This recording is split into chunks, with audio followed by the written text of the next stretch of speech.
Bonjour tout le monde. Aujourd'hui, je vous parle d'une deuxième erreur que l'on commet trop souvent lorsque l'on négocie en français. Réfléchir d'abord en anglais. C'est tentant de passer d'abord par l'anglais quand on veut parler français. Je ne vais pas vous mentir, dans certains cas, ça va pouvoir vous aider à retrouver un mot, puisque 30 à 40% du vocabulaire anglais est issu du français. Mais jouer aux devinettes ne fonctionnera pas à chaque fois. D'abord, parce qu'il y a un grand nombre de faux amis. Je vous en parlais dans une publication précédente. Mais outre les faux amis, il y a d'autres problèmes liés au fait de passer par l'anglais pour s'exprimer en français. Notamment, il faut prendre en compte qu'en France, les études supérieures ont longtemps été dispensées obligatoirement en français. Certains concepts politiques, économiques, sociologiques, etc., pour lesquels on utilise des mots anglais en anglais, mais aussi dans d'autres langues,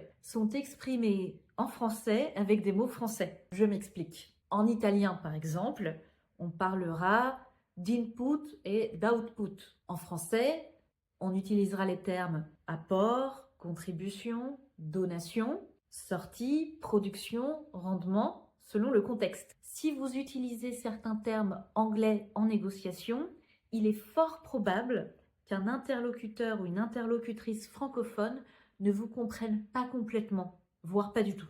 Réfléchir à vos interventions en passant par l'anglais risque aussi de vous faire perdre le rythme propre à la prononciation du français. Le français permet d'effectuer des variations d'intonation et d'accentuation en fonction du sens des mots et ainsi d'apporter les nuances que vous souhaitez. Je peux parler vite comme ça avec un son assez monotone et pourtant je parle un français tout à fait correct, ou bien je peux m'exprimer de la manière suivante en accentuant certains mots que je trouve plus importants et en faisant des pauses pour vous laisser le temps nécessaire pour bien me comprendre.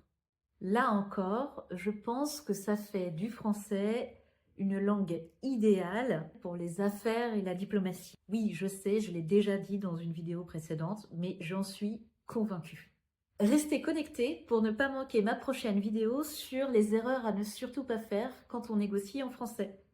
En ce moment, je finalise un petit guide pour négocier efficacement en français, avec des solutions clés en main, des expressions à connaître impérativement, des petits exercices et des conseils pour vous entraîner. Je vous tiendrai informé ici de sa parution.